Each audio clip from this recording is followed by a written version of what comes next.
In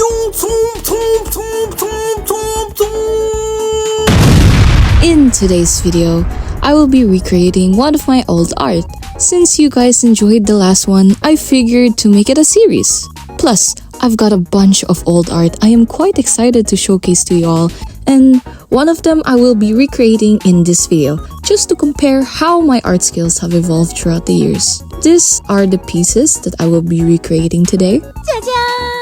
I know it has been a while since I posted a voiceover video like this, but it's been a challenging time to balance my commissions with personal projects and as well as the extra activities that's been going on with my life like school, gym, and social life. But somehow I managed to juggle all of this throughout the month of August till October, and it's quite impressive now that I think about it. And boy, do I have a lot to yap about in this video.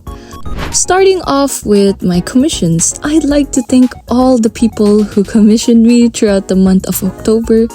It has come to a point where I got to be able to buy my own iPad. And I'm very excited to use this with all my commissions and other art stuff. This was a video of me reviewing it and using Procreate for the first time. I was filled with excitement trying it out for the first time. Over time, as soon as I got used to it, I had this great idea to recreate one of my old drawings and have it to be my first art in this iPad. If you can't already tell from the change of platform, I am now able to draw in a more spacious canvas. I'd also like to point out how heavily I fell in love with the brushes in Procreate. There was just so many that I had to try out various of different brushes and textures in my art. Another thing that I love about this iPad is that it has a split to screen feature where I can use two different applications at once. It's quite useful for when I want to watch a video on YouTube or look at reference in Pinterest, all while drawing. And I've never been so grateful for this opportunity to have my own iPad. As someone who does mostly all of her art content in her phone, this wasn't quite the first time I have drawn on an iPad though. The last time was when a classmate of mine let me borrow her iPad to draw, and I was very interested in drawing on one. It gave me a boost of feeling like a professional artist, you know? Though technically, you aren't exactly considered as a professional artist just because you have an iPad. I only like using it because it makes me feel fancy, you know?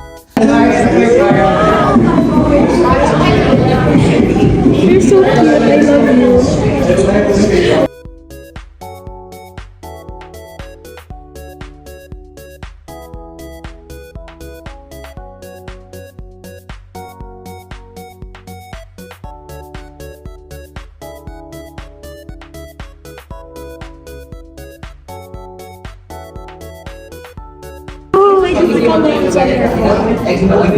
See that, guys? I drew that.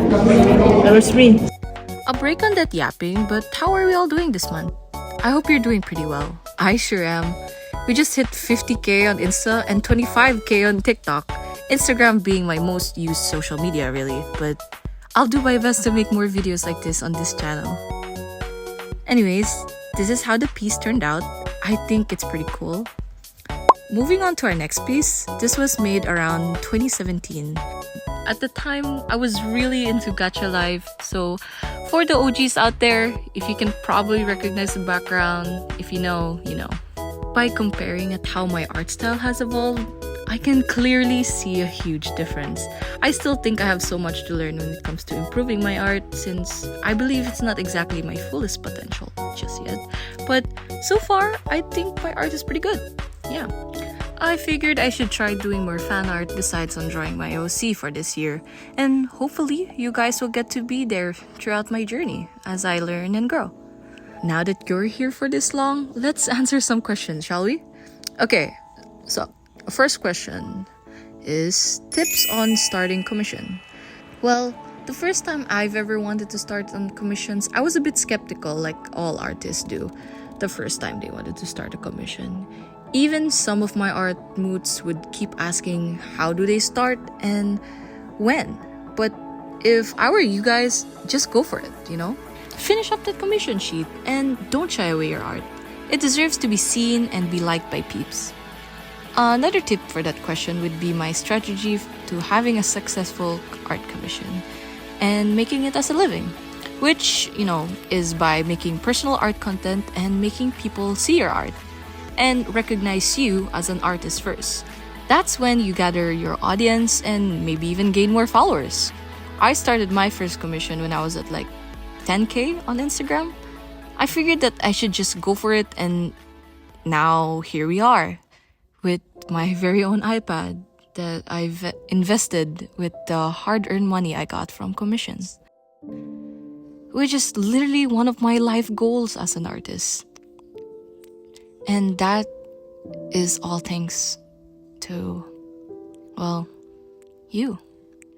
Without your encouragement, I wouldn't be able to do this, and I'm really glad I did. No words can describe how thankful I am for your support. If you're just new to this channel, thank you for being here too. We already have gone so far from when I first started. Our channel has just hit 1,000 subscribers, and the upcoming video will be a way to celebrate it. I still have a long way to go, but I would gladly work just as hard to make more and more content to brighten up your day. Despite the slow pace of posting consistently on YouTube, you all still show your great support, and that alone gets me up and motivates me to keep doing what I love. You guys can still see more content on my other socials for any update, in particular of when a new artwork or video will be posted. That's about it for this channel. I'm really glad I was able to share my experience of having to draw on an iPad with you guys, and pretty much yap about other stuff that's been going on with my life. Thank you so much for watching this video, and stay creative, everyone.